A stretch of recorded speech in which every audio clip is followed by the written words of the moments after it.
అలాగే శిష్యుల్లో మరి ఒకడు, ప్రభువా నేను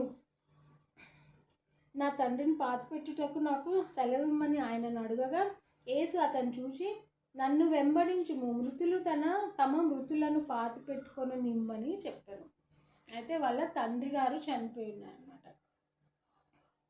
వాళ్ళ తండ్రి గారు చనిపోయి ఉంటే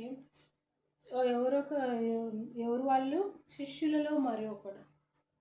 ఓకే, శిష్యుల్లో మరొకడు అన్నాడు, నా యొక్క తండ్రి చనిపోయి ఉన్నాడు, అతని యొక్క శవాన్ని పాతి పెట్టాలి, నాకు సెలవిమ్ము అంటే అతన్ని పర్మిషన్ అడుగుతున్నాడు.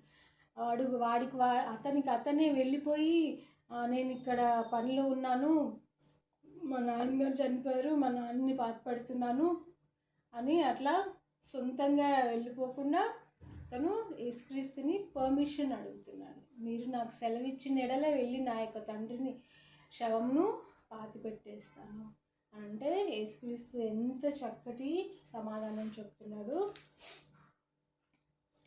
యేసు అతను చూసి, నన్ను వెంబడించుము, మృతులు తమ మృతులను పాతి పెట్టుకొని నిమ్ము అని చెప్పను.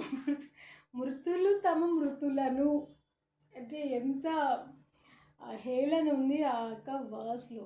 మృతులు తమ యొక్క మృతులను పాతి పెట్టుకొని నిమ్ము అని సెలవిచ్చున్నాడు. అంటే చనిపోయిన వాళ్ళు తమ యొక్క చనిపోయిన వాళ్ళని పాతి పెట్టుకొని నిమ్మని చెప్పను. అతను ఏమన్నాడు, నువ్వు నన్ను వెంబడింపుము, అదొకటే ఆజ్ఞ అన్నమాట.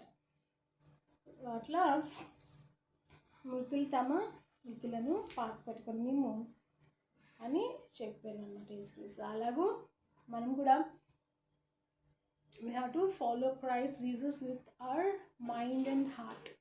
Okay, whenever we get a situation in which we have to go out of the congregation of Christ, then we should ask his permission. With his permission only we should not deviate from the congregation of Christ Almighty. Okay, so ఎప్పుడైనా మనకి అలాంటి situation వస్తే ఏమనాలి, మృతులను పాతి పెట్టుకొని నిమ్ము, మనము యేసుక్రీస్తుని వెంబడిద్దాం. అలాగూ చక్కని వాక్యము మత్తయి సువార్త నుంచి ధ్యానించుకుంటూ దేవుడిచ్చిన చక్కని అవకాశం కొరకు దేవునికి మహిమ.